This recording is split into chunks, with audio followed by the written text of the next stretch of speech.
The Resident Evil 2 remake is a terrifying game. Fortunately for you, I've got some tips that'll hopefully help you navigate through Raccoon Police Department.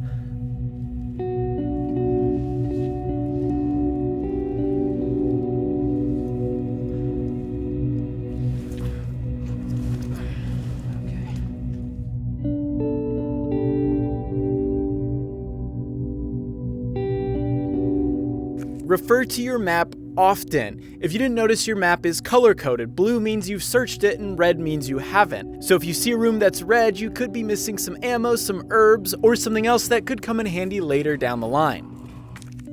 It's also smart to plan your expeditions, especially later in the game when you're being chased by this guy. You probably want to figure out where you need to go and what's the quickest way to get there.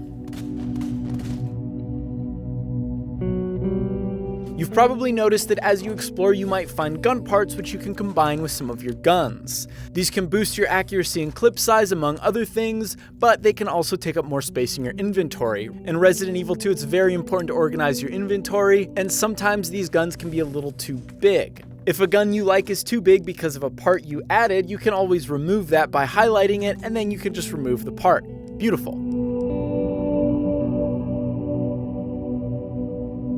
Quick turn has been a big part of the Resident Evil series, and it is here in Resident Evil 2. If you haven't noticed by now, you cannot open a door with your back to it. You're going to have to flip around, and the best way to do that is by holding back on the control stick and pressing circle or B. That way you can turn around nice and quick.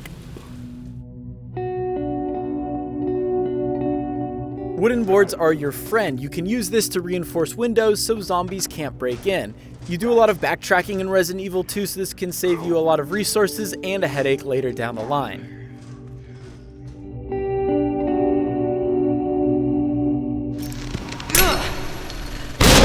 You'll also want to know your sub-weapons. You have the flashbang knife and hand grenade. You can use these items to escape an enemy if they grab you, unless it's from behind, and by using one of these, you won't take any damage. You should also know that a knife will break after a while, so keep an eye on its durability. And keep in mind, if you use a knife to escape an encounter, you have to kill that zombie before you can get it back.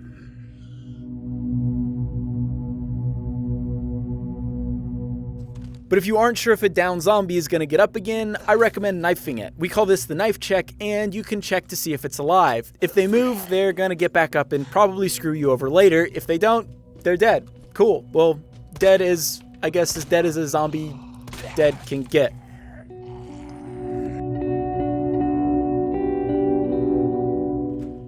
You get to a point where the Tyrant or MR.X will follow you around the building and ruin your day. It's not worth wasting any resources on him because you can't kill him. However, if he does have you trapped, you can put a few rounds in his skull and he'll kneel, that way you can run away.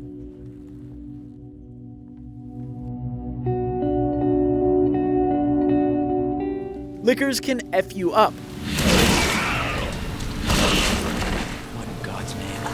Fortunately, if you move slow, you can sneak your way around them. However, there are some cases where you're going to be trapped in a narrow hallway and there's not really a way around them. I typically like to bait them by the door and then hit them with the big guns.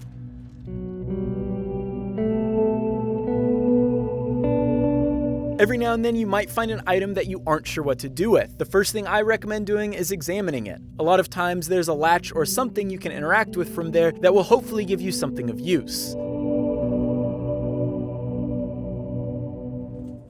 You've probably noticed by now that there are a lot of safes and locks scattered around Raccoon Police Department. Make sure to read through the notes you find because a lot of times you can find the code or combo in those documents. Most times they'll even tell you where that locker or safe is located, so it shouldn't be too hard to figure out which code goes with what. And if you find a roll of film, make sure to develop it in the dark room. A few of the game's secret items can only be found that way. Those are just some tips we have at GameSpot, but if there's anything I missed or something that you think is really important that other players should know, leave them in the comments below. And as always, thank you guys so much for watching.